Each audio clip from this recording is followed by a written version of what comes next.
Hi, this is Daria.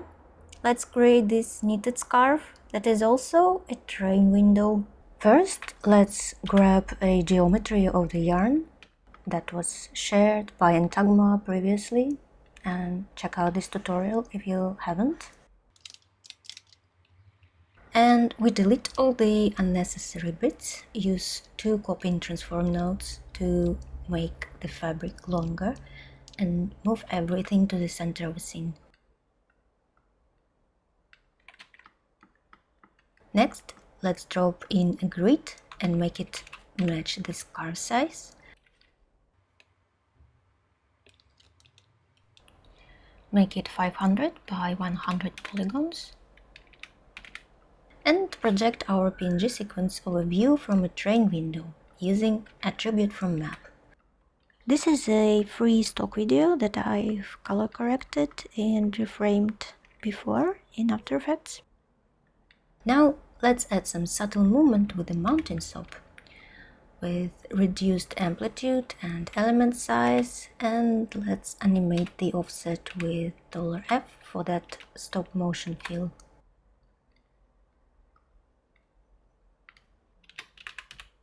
Then we use attribute transfer to move the color from our grid onto the scarf geometry. To create a bit of displacement based on color, let's add a point warp.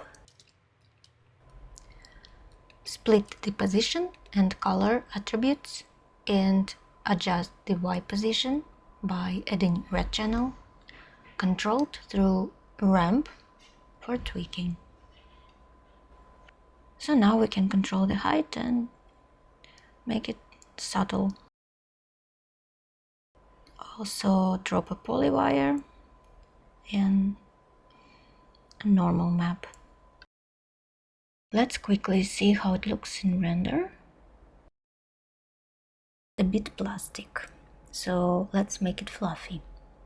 We're gonna add hair, generate, density 30,000 and length 0.01 and thickness 0.0001.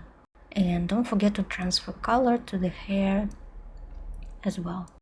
Then we add some frizz, frequency 100, amplitude 0.007 to keep things looking natural.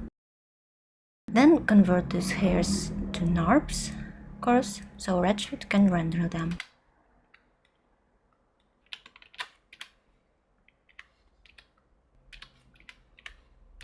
For the hair material, I usually just drop a Redshift hair and color user data and send this color user data to internal reflections, diffuse color, and reflections. Now tweak the parameters just a bit so it looks okay.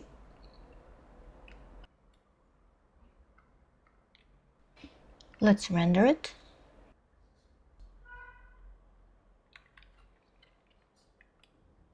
So it looks softer now. Let's add curly hair where the darker areas are for the trees. To do this, we first need an attribute to select the zones. Inside the point warp, we split out red channel, run it through a ramp,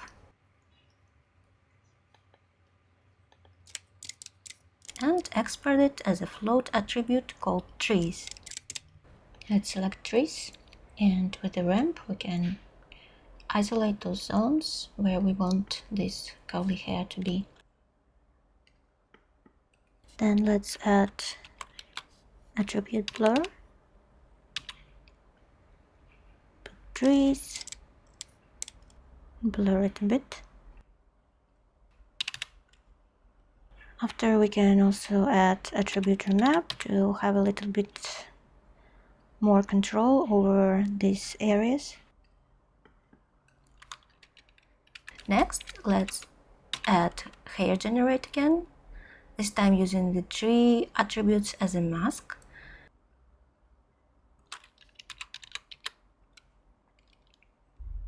density 65,000, prune 0.3, segments 32, and transferring color again. To shape it, we add hair clump with blend at 0.3, clump size 0.06, crossover rate 0.6, fractal iteration 2.3, and curling enabled with amplitude 0.08 and frequency 27.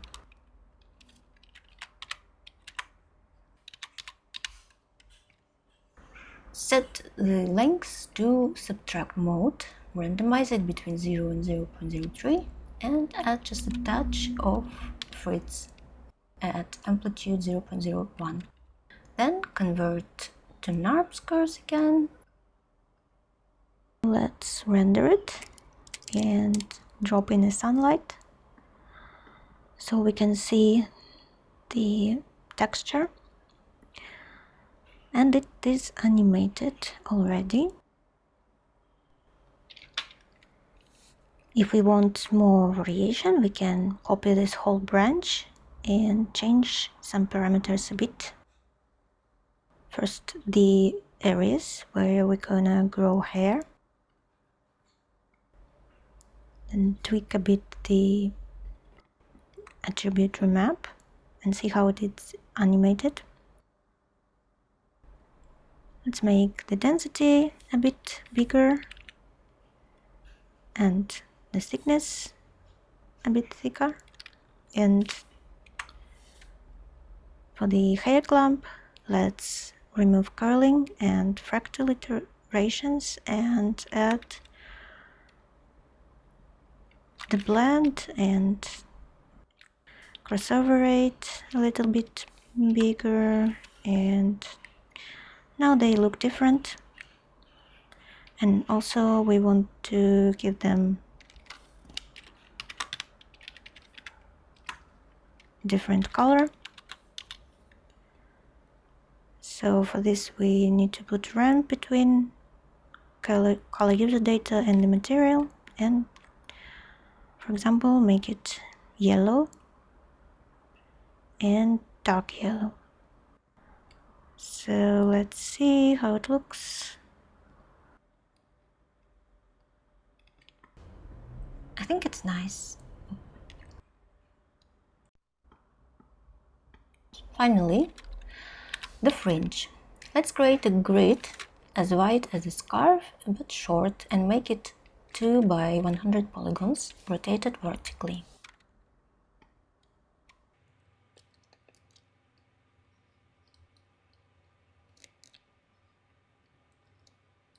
We add hair generate again.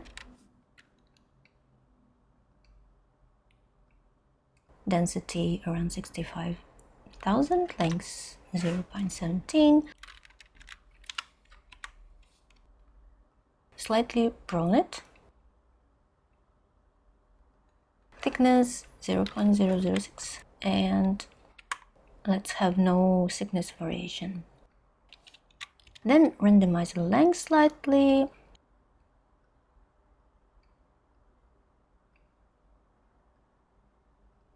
And a little frizz.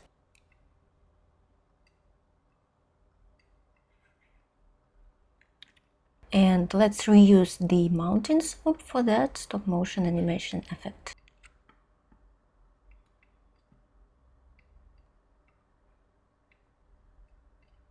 Convert to polygons, polywire, and transfer color from the main grid.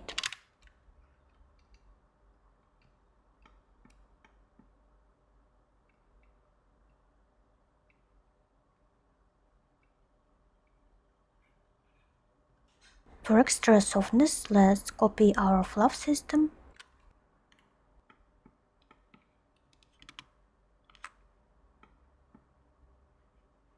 and merge yarn with yarn and fluff with fluff.